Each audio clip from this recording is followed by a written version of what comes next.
We're here because free speech is under attack. We're here because people are being convinced that socialism works. We're here because people are being judged guilty until proven innocent.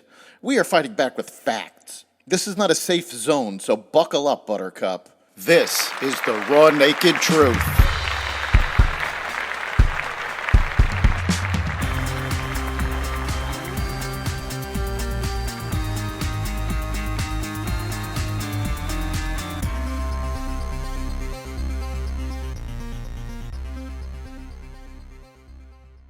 Criminal evidence against Joe Biden, expanded ground assaults in Gaza, anti-Semitic attacks, deals reached with the UAW, and more.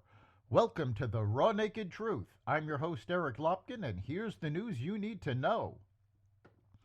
The FBI maintained more than 40 confidential human sources on various criminal matters related to the Biden family, including Joe Biden, dating back to his time as vice president, according to information obtained by Senator Chuck Grassley. The confidential human sources provided criminal information to the FBI relating to Joe Biden, James Biden, and Hunter Biden. Those confidential human sources were managed by multiple FBI field offices across the nation, including the FBI's Seattle field office.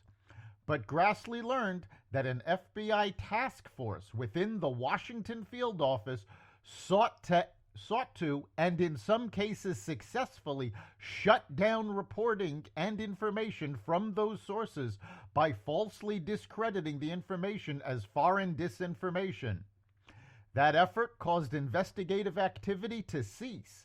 However, despite those efforts by the FBI task force, Grassley said in at least one instance, a confidential human source and its information had been verified by multiple U.S. attorneys' offices, which found no hits to known sources of Russian disinformation. Israel began an expanded ground assault of the Gaza Strip on Friday night, with the assault continuing through the day Saturday. The bombardment began with a slew of Israeli armored vehicles that bombed strategic tunnels used by Hamas to move around Gaza. The assault also included ground infantry, and the Israel Defense Force confirmed that soldiers had infiltrated Gaza. The country has expanded the number of airstrikes in Gaza in a very significant way. IDF spokesperson Daniel Hagari said in a statement that Israel has also cut off internet to the Gaza Strip, sending the region into a communications blackout. IDF officials have called for civilians to evacuate the northern area of the Gaza Strip. Israeli forces have also discovered a Hamas safe haven and headquarters located underneath a hospital. In a sign of spreading animosity over the Gaza war, Turkish President Erdogan said Wednesday that Hamas is not a terrorist organization, but a liberation group fighting to free the Palestinians. Turkey, a NATO member, has condemned Hamas's brutal October 7th surprise attack that killed 1,400 people in southern Israel, but also called for Israel to respond with restraint. Erdogan criticized Western leaders for supporting Israel's bombing of Gaza. He called for an immediate ceasefire and safe deliveries of humanitarian aid to Gazans.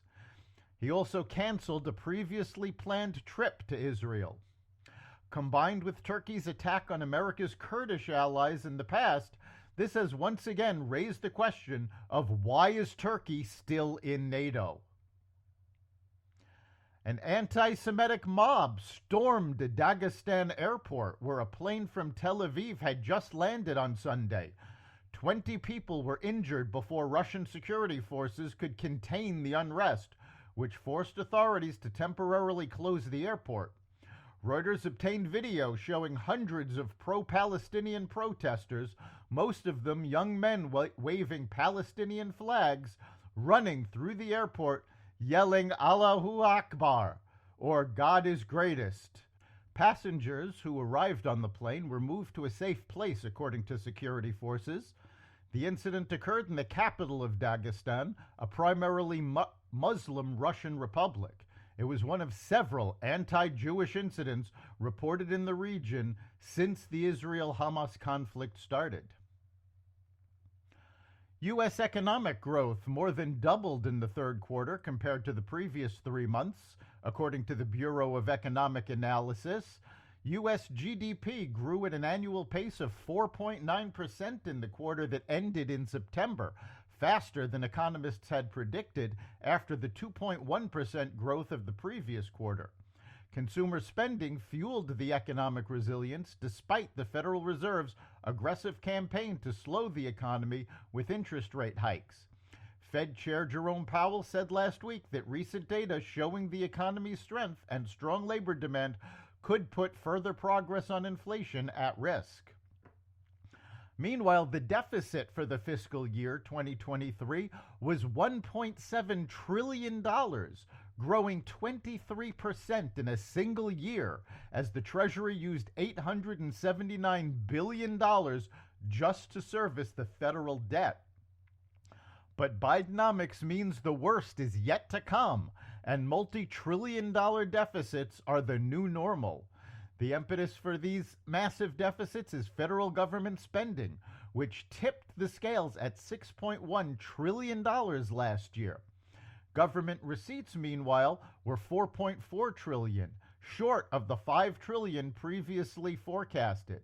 A slowing economy and counterproductive tax increases were key drivers behind the $450 billion drop in receipts from the prior fiscal year.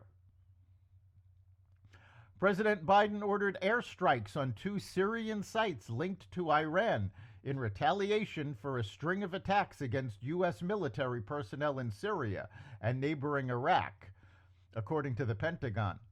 2 F-16 fighter jets dropped precision munitions on an ammunition depot and a weapons storage facility linked to Iran's Islamic Revolutionary Guard Corps and affiliated groups. The strikes came after nearly 20 attacks on U.S. forces since October 17th that left 21 U.S. service members with minor injuries and fueled concerns that the war between Israel and Iran-backed Hamas could expand. The United States does not seek conflict, Defense Secretary Lloyd Austin said, but these Iranian-backed attacks against U.S. forces are unacceptable and must stop. The United Auto Workers Union reached a tentative agreement with Stellantis on Saturday to end their strike against the automaker. The deal is a mirror of a similar agreement reached between UAW and Ford this past week, and reportedly includes additional concessions beyond what had initially been discussed.